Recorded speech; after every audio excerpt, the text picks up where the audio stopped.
지난 시간에 우리는 인공지능 개론 시간에 인공지능이 무엇인지에 대한 정의를 내려봤습니다. 인공지능은 사람처럼 행동하고 생각하는 그러한 인공물이라 할 수 있습니다. 컴퓨터를 사용하는 것이고요. 그리고 또 가능하면 사람처럼 말하고 또 행동하고 또 추리하고 사고하는 그러한 시스템들을 인공지능이라 정의했습니다. 또한 지난 시간에 인공지능이 어떻게 발전해 왔는지 말씀드렸죠. 1960년대부터 90년대까지는 주로 규칙 기반의 인공지능 혹은 기호주의 인공지능 시대였습니다. 이때는 컴퓨터에게 사람이 알고 있는 지식을 기호화해서 알고리즘과 함께 입력하고 프로그래밍한 다음에 어떤 질문을 하면 그 알고 있는 것 또 어떤 알고리즘 논리에 기반해서 답을 내려주기를 바랐습니다. 하지만 과연 그것은 그렇게 성공하지 못했죠. 일단 세상에 있는 모든 지식을 기호하고 또 입력하는 것에는 엄청난 부담이 따를 수밖에 없습니다. 일단 엄청난 메모리가 소모돼야 되고요. 또 많은 시간이 소요될 수밖에 없습니다. 또 어떤 알고리즘은 시간과 그리고 메모리를 너무 많이 차지하기 때문에 원하는 시간 내에 제한된 시간 내에 답을 주지 않습니다. 그렇기 때문에 이 기호주의 인공지능은 그 한계를 가지게 되었고 또 많은 사람들이 인공지능을 좀 실망스럽게 생각하는 이유가 되었습니다. 하지만 여전히 그때 만들어진 인공지능 기본 기술들은 사용되고 있고 다양한 방면에서 문제를 해결하기 위해서 사용되고 있는 것은 사실입니다. 그래서 이때의 기호주의 인공주의가 완전히 실패했다고 보기에는 어렵습니다. 여전히 이때 만들어진 많은 어떤 결정할 수 있는 프로시저 그런 것들이 사용되고 있고 또 그로 인해서 많은 혜택을 입고 있습니다. 이런 한계를 극복한 것이 바로 최근의 연결주의 인공지능 신경망을 이용한 뉴럴 네트워크라는 아주 근사한 자료구조를 이용한 연결주의 인공지능입니다. 앞에서 말씀드렸던 것처럼 지난 시간에 말씀드렸던 것처럼 그 AI 안에 어떤 러닝이라는 학습이라는 기능이 포함되어 있었습니다. AI라 하면 지각할 수 있고 인지할 수 있는 그리고 생각하거나 행동할 수 있는 그러한 시스템을 가리키는데 거기에 학습 능력까지 더한 것이 바로 이 연결주의 인공지능의 어떤 포인트입니다. 이 하나는 학습 능력 때문에 굳이 과거의 어떤 모든 지식을 집어넣거나 아니면 알고리즘을 집어넣는 그런 일들이 많이 줄어들게 된 것이죠. 기본적으로 연결주의 인공지능, 뉴럴 네트워크를 이용한 이 연결주의 인공지능은 시스템에게 스스로 학습하게 하고 과거에는 이 규칙 기반의 인공지능에서는 알고리즘을 사람이 집어넣어줬다고 하면 이 AI 자체가 이 연결주의 인공지능에 있는 뉴럴 네트워크를 이용한 이 AI 자체가 스스로 알고리즘을 만들어내는 것입니다.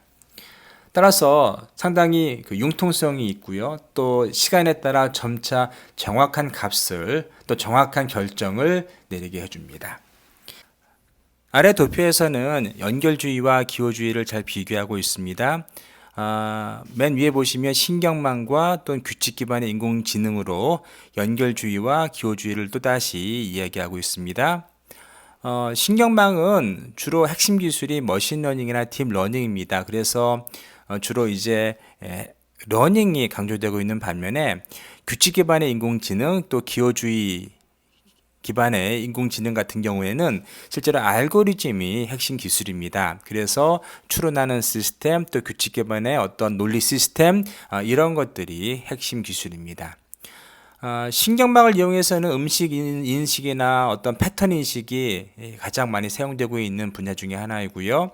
규칙 기반의 인공지능은 문제 해결이나 전문가 시스템, 사람들이 알지 못하는 것들 또 다 기억하지 못하는 것들을 잘 찾아서 혹은 논리적으로 어떤 의사결정을 하는데 도움을 주는 시스템으로 활용되고 있습니다. 자, 이제 두 번째 어사이먼트를 드리겠습니다. 캘리포니아 버클리의 존 셔의 아래 강연을 들으신 다음에 여러분의 생각을 한 페이지 이상 작성해서 제출하도록 하십시오.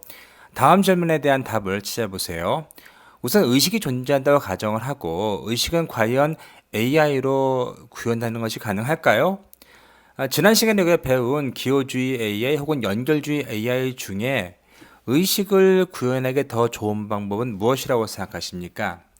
이 두 가지 질문에 대한 답을 한번 위에 존 쇼의 강연을 듣고 찾아보세요. 물론 여러분께서 구글에서 존 쇼가 강연한 것도 있는데 1시간짜리 강연입니다. 그건 역시 한번 들어보실 수 있겠습니다. 거기에는 좀 더 길게 의식에 대한 그리고 인공지능과 의식에 대한 존 쇼의 생각을 들어보실 수 있습니다. 자, 보너스 어사이먼트가 있는데요. 이 어사이먼트는 여러분께서 반드시 하셔야 되는 것은 아닙니다. 하실 수도 있고 안 하실 수도 있습니다. 하지만 하신다면 반드시 제가 보너스 점수는 보장해 드리겠습니다. 아래에 뇌 현실 그리고 인공지능 카이스트의 김재식 교수님의 강연을 들으신 다음에 다음에 두 가지 질문에 대한 답을 찾아보시기 바랍니다. 과연 의식은 인공지능으로 구현하는 것이 가능할까요?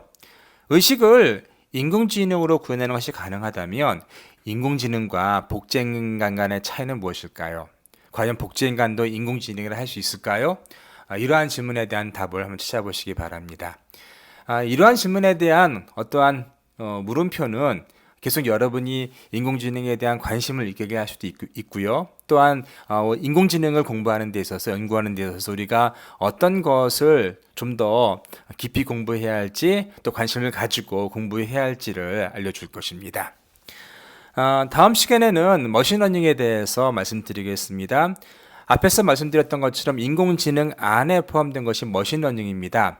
다음 시간에는 머신러닝이 어떻게 구분될 수 있는지 또 머신러닝이 어떻게 동작하는지를 말씀드리겠습니다. 우선 머신러닝에 대한 소개를 마친 다음에 프로그래밍 수업, 다시 말해서 파이썬에 대해서 말씀을 드리고 나서 이제 본격적으로 머신러닝을 이용한 프로그래밍을 한번 해보도록 하겠습니다. 자, 이것으로서 이번 주 여러분의 인공지능 수업을 마치도록 하겠습니다.